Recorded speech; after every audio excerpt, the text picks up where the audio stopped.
Olá, tudo bem? Estamos iniciando o nosso 17º estudo do Evangelho de João. Antes de começarmos, eu queria pedir um favor para vocês.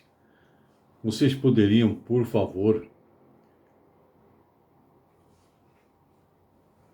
entrar em contato com seus amigos e parentes e divulgar esse trabalho nosso. Nós gostaríamos que outras pessoas conhecessem também esse Evangelho, esse estudo que nós estamos fazendo, e pudessem se aprofundar no estudo da Palavra de Deus. É muito importante para nós, já que nós, desde o início, nosso objetivo é esse, de levar o conhecimento do Evangelho a muitas pessoas que ainda não têm esse privilégio. Hoje nós vamos começar o capítulo 10 do livro de João, e chegamos assim à metade do livro de João. Gostaríamos de chamar sua atenção para o versículo 1 do capítulo 10, onde vamos meditar sobre o assunto. João capítulo 10, versículo 1 diz: em verdade vos digo, que não entra pela porta do aprisco das ovelhas, mas sobe por outra parte, este é ladrão e salteador. O capítulo 10 é dividido em 3 seções. O discurso sobre o bom pastor, que nós vemos nos versículos 1 a 21. O debate com os judeus na festa da dedicação, que nós observamos no versículos 22 até o 38 desse capítulo. E, finalmente, a seção que encerra o capítulo, os versículos 39 a 42. O capítulo é unido pelo ensino sobre o caráter seguro da atividade salvífica de Cristo. No versículo 1 que nós lemos, para ver Deus como o pastor do seu povo, você deve ler Gênesis 49, versículo 24, e também um salmo muito conhecido, que é o Salmo 23, versículo 1. Uma profecia registrada em Zacarias, capítulo 13, versículo 7, concernente ao pastor de Israel, foi aplicada por Jesus a si mesmo, conforme você pode confirmar lendo Mateus, capítulo 26, versículo 31, quando ele disse: ferirei o pastor, e as ovelhas do rebanho ficarão dispersas. Jesus aqui apresenta o seu ministério como a obra de um pastor. Em outras partes do Novo Testamento, Jesus é referido como o grande pastor, como você pode confirmar em Hebreus capítulo 13, versículo 20, e como o supremo pastor, em 1 Pedro capítulo 5, versículo 4. E ainda em Apocalipse se diz que o Cordeiro os apacentará e os guiará para as águas da fonte da vida. No versículo 1 ainda, que nós estamos examinando agora, aparece uma palavra aprisco. Aprisco é um lugar cercado como a única entrada. Ladrões ou predadores podiam escalar a cerca para roubar ou mesmo para matar as ovelhas. Confira isso, lendo os versículos 8 e 10 de João 10. No versículo 2 que nós vamos ler agora, vamos observar o seguinte: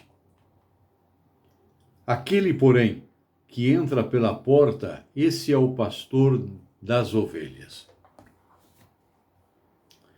Entra pela porta. O pastor não precisa escalar a cerca, mas é admitido pelo guarda. A linguagem aqui implica que vários rebanhos são guardados num único aprisco, e que cada pastor encarregado atende ao seu próprio rebanho. Leiamos versículo 3 para a continuidade do nosso estudo. Para este, o porteiro abre, as ovelhas ouvem a sua voz, ele chama pelo nome as suas próprias ovelhas e as conduz para fora. Olha que interessante, as ovelhas ouvem. O pastor conhece a sua ovelha pelo nome, e a ovelha reconhece a voz do seu pastor e vem a ele. Essa é uma imagem viva de como Deus tem marcado algumas pessoas para serem suas no meio da humanidade caída. Leamos versículo 4 agora. Depois de fazer sair todas as que lhe pertencem, vai adiante delas, e elas o seguem, porque lhes reconhecem a voz. A graça que elege é também a graça eficaz.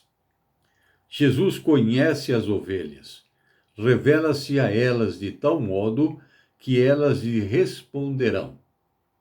Ele não as força a segui-lo, mas através da sua obra de regeneração, ele desperta a vontade delas para segui-lo. É a dinâmica da salvação em Jesus Cristo. Vejamos o que nos diz o versículo 5.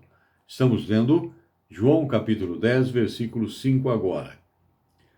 Mas de modo nenhum seguirão a estranhos, antes fugirão dele, porque não conhecem a voz dos estranhos. Olha que afirmação. De modo nenhum seguirão o rebanho ou estranho. Essa promessa confortadora não exclui aqui a necessidade que temos de advertir os crentes contra mestres enganosos. Marcos 13, capítulo 13, versículo 22, diz: Pois surgirão falsos cristos e falsos profetas, operando sinais e prodígios, para enganar, se possível, os próprios eleitos. Vejamos agora João capítulo 10, versículos 6 e 7. Versículo 6. Jesus lhe propôs esta parábola, mas eles não compreenderam o sentido daquilo que lhe falava. Jesus, pois, lhe afirmou de novo: em verdade vos digo que eu sou a porta das ovelhas. Olha que interessante. Eles não compreenderam. Em alguns casos, isso não era novidade, os próprios discípulos não compreenderam o que Jesus estava ensinando, questionando a Jesus porque ele lhes falava por parábolas. Veja a resposta de Jesus em Mateus capítulo 13, versículos de 10 a 17, quando ele faz uma citação de Isaías, capítulo 6, versículo 9 e 10.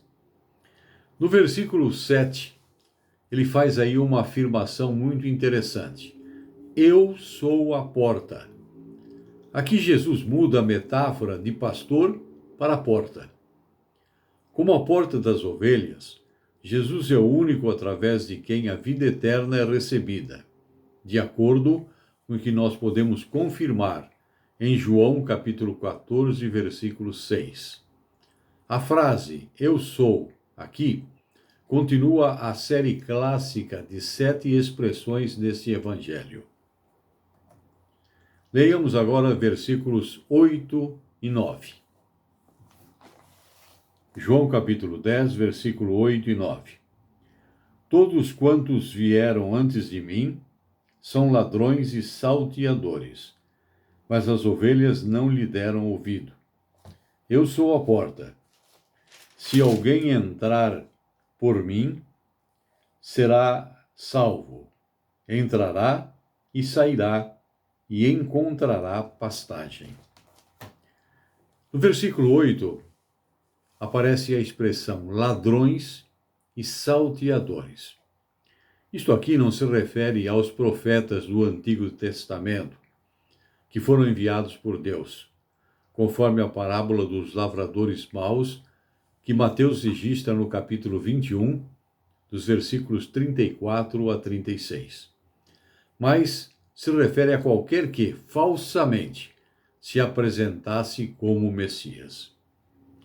Versículo 9, aparece também a expressão: se alguém entrar por mim, a porta, será salvo. Isto garante que a salvação é daqueles que confiam em Cristo, conforme nos diz Romanos capítulo 10, versículo 9 e 10.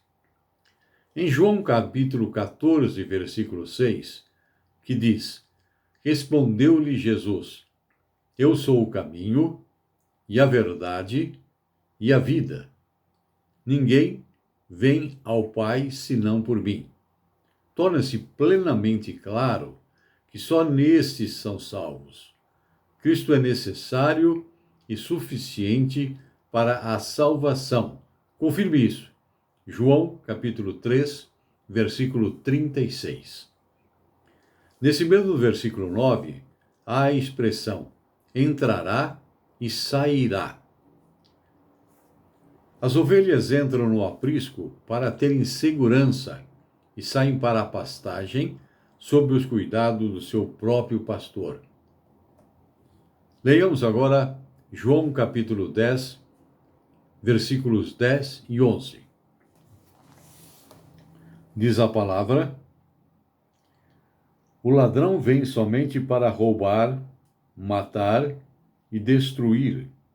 Eu venho para que tenham vida e tenham em abundância. Eu sou o bom pastor. O bom pastor dá a sua vida pelas ovelhas. Uma coisa muito importante da promessa de Jesus: para que tenham vida, mas vida em abundância.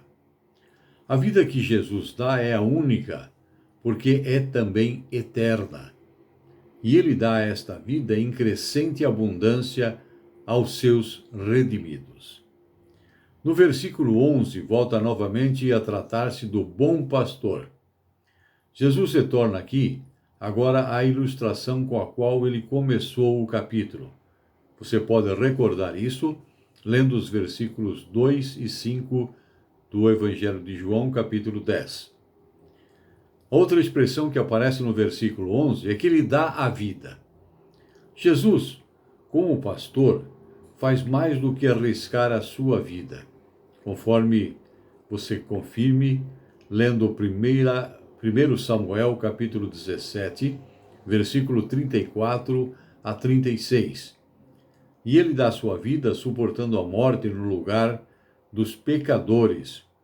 Isto fica subentendido no nome o Cordeiro de Deus, declarado pelo João Batista, em João capítulo 1, versículo 29, em outras afirmações que o próprio Jesus fez, como em João capítulo 2, versículo 19, João capítulo 3, versículo 14, e finalmente em João capítulo 6, versículo 51.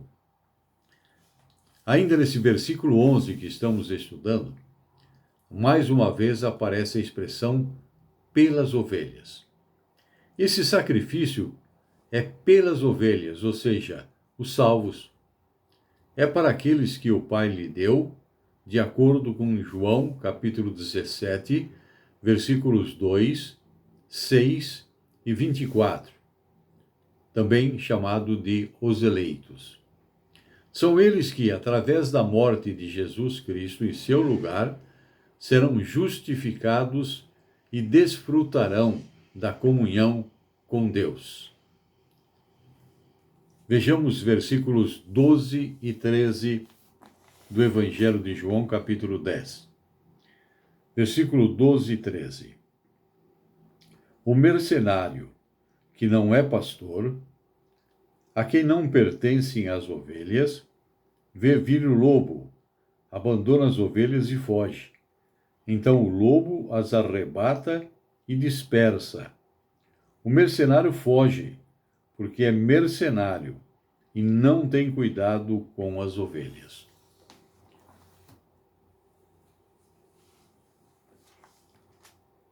O mercenário aqui do versículo 12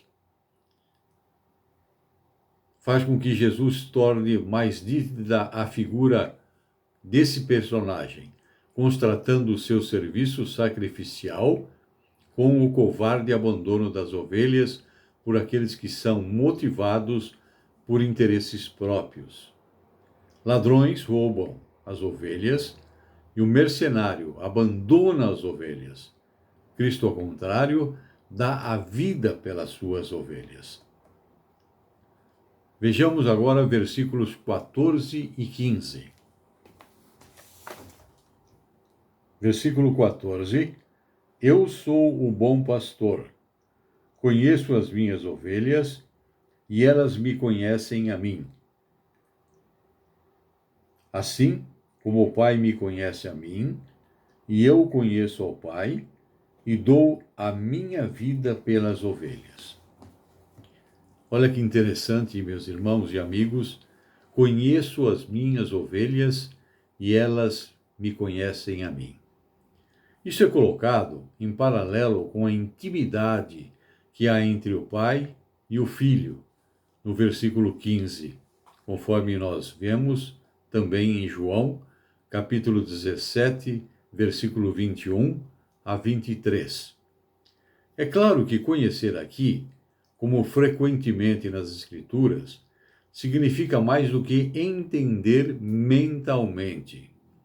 Inclui uma compreensão pessoal e um compromisso da vontade. Dizer que Deus conhece uma pessoa, nesse sentido, refere-se ao seu gracioso compromisso de redimir essa própria pessoa. No versículo 15, nós temos aí a base para a redenção limitada ou a doutrina histórica reformada que nós veremos no nosso próximo estudo. Eu gostaria que você, durante essa semana, se possível, leia João capítulo 10, principalmente nesse versículo 15 em diante, quando nós vamos falar aí sobre essa doutrina. Muitas perguntas são feitas sobre ela, né? Por exemplo, todo mundo é salvo? Como é que eles são salvos? Será que todas as pessoas realmente são salvas? Se o sacrifício de Jesus Cristo foi realmente por todas as pessoas? Nós vamos responder essas perguntas no nosso próximo estudo. Por enquanto, ficamos por aqui. Deus continue abençoando a você e a sua família. Novamente peço que você compartilhe esse estudo com pessoas que você gosta, para que eles possam também estar participando desse privilégio de mergulhar na palavra de Deus e aprender essas coisas maravilhosas que Deus tem feito para nós. Deus abençoe. Até a próxima semana, se Deus quiser.